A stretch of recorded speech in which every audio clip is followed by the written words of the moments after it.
नमस्ते, मेरो नाम श्रद्धा लामा हो। म चाहिँ मेसपाडा नम्बर 8 कालचिनीबाट आएको। यहाँ सिलगढी दिव्या आयुर्वेदा हस्पिटलमा चाहिँ टाउको दुख्ने प्रब्लम थियो, माइग्रेनको सेकेन्ड स्टेज थियो। डक्टर यहाँ आएर चाहिँ म धेरै निको भयो पहिलाको भन्दा। अहिले घाममा हिँड्न सक्छु, साउन्डहरू सबै ग्रेप गर्न सक्छु। हिँड्दा पनि मलाई अहिले टाउको दुख्दैन। पहिला प्रायः टाउको दुख्थ्यो, गाडीहरूमा हिँड्नु पनि सक्थिनँ। अन्त यहाँ आएर चाहिँ धेरै निको भयो। मलाई चाहिँ माइग्रेनको प्रब्लम थियो, टाउको धेरै दुख्थ्यो मलाई चाहिँ। मैले 2 साल जस्तै डाक्टर चेङमा देखाएँ, सिलगढी हस्पिटल धेरै जग्गा देखायो, जो कि मेरो राम्रो भएन।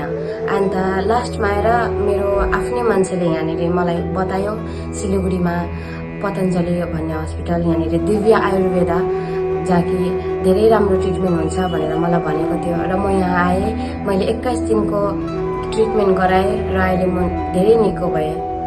यहाँ चाहिँ मैले 21 दिनको ट्रिटमेन्ट गराएँ र पहिला मलाई जे हुन्थ्यो अहिले म त्योदेखि धेरै राम्रो भएको छु। जस्तै कि म ट्राभलिङ गर्न सक्थिनँ, साउन्डहरू सुन्नु सक्थिनँ। अब बाजागाजाहरू बजेको, सानो म्युजिक बजेको पनि सुन्नु सक्थिनँ, जो कि अहिले म सबै सुन्नु सक्छु। घाममा हिँड्नु सक्थिनँ।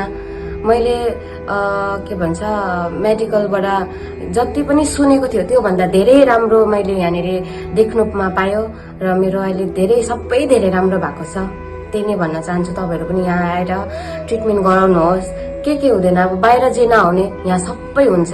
जो कि योगा, यहाँनिर योगा पनि हुन्छ आयुर्वेदिकद्वारा, जो कि हाम्रो घरेलु पदार्थहरूद्वारा गरिनुहुन्छ।